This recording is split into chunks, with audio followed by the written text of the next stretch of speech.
श्री स्वामी समर्थ. आजच्या व्हिडिओमध्ये आपण झालेल्या होलाष्टकविषयी माहिती घेणार आहोत. या दिवसात कोणती कामे केली पाहिजेत आणि कोणती करू नये हे पाहणार आहोत. व्हिडिओ शेवटपर्यंत नक्की पहा. होलाष्टक मंगळवार 24 फेब्रुवारीपासून सुरू झाले आहे. होलाष्टक म्हणजे होळीपूर्वीचे 8 दिवस, ज्यांना हिंदू धर्मात विशेष स्थान दिले गेले आहे. या काळात कोणतेही शुभ कार्य करणे वर्जित मानले जाते. दरम्यान होलिका दहनानंतर पुन्हा सर्व शुभ आणि मंगल कार्ये सुरू होतात. फाल्गुन मासाच्या शुक्ल पक्षाच्या अष्टमी तिथीपासून होलाष्टक सुरू होते आणि फाल्गुन पौर्णिमेला ते संपते.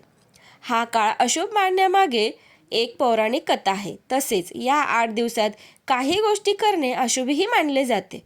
होलाष्टकात काय करावे आणि काय करू नये ते याबद्दल सविस्तर माहिती आपण पुढे ह्या व्हिडिओमध्ये पाहणार आहोत. होलाष्टकात काय करू नये. 1. 16 संस्कार. मान्यतेनुसार होलाष्टकाच्या काळात साखरपुडा, नामकरण, विवाह, मुंज यांसारखे 16 संस्कार करू नयेत, कारण या काळात कोणत्याही शुभ कार्याची मनाई असते.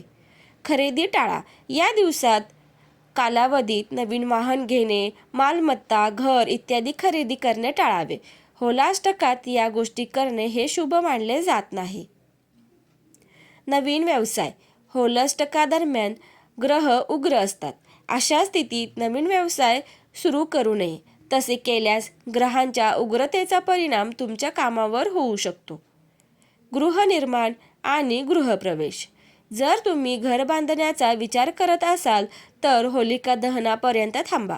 होलाष्टकात नवीन घराचे बांधकाम किंवा गृहप्रवेश करू नये अशी मान्यता आहे. नोकरी बदलणे. ज्योतिषशास्त्रानुसार होलाष्टकात नोकरी बदलणे टाळावे. शक्य असल्यास नवीन ठिकाणी रुजू होण्यासाठी होलाष्टकाच्या पूर्वीचा किंवा नंतरचा काळ निवडावा.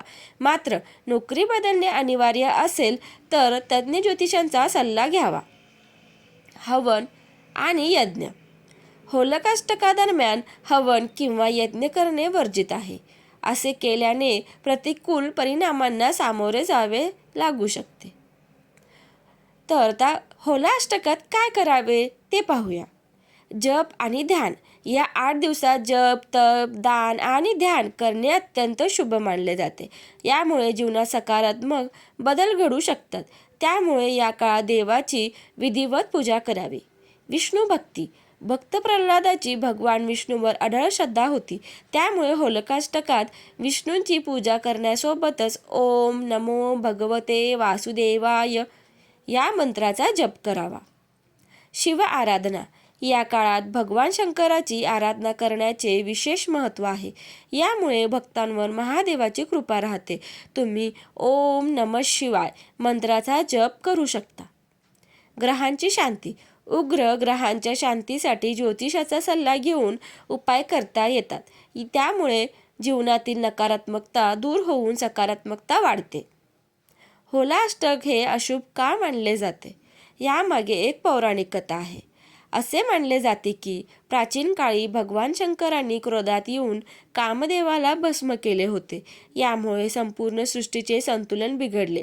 असे मानले जाते की या 8 दिवसात सर्व ग्रह उग्र स्थितीत आले होते. तेव्हापासून होलाष्टकाची परंपरा सुरू झाली. या काळात शुभ कार्ये केल्यास उग्र ग्रहांचा विपरीत परिणाम होऊ शकते अशी धारणा आहे. माहिती आवडल्यास व्हिडिओला लाईक, शेअर आणि सबस्क्राईब करायला विसरू नका. धन्यवाद.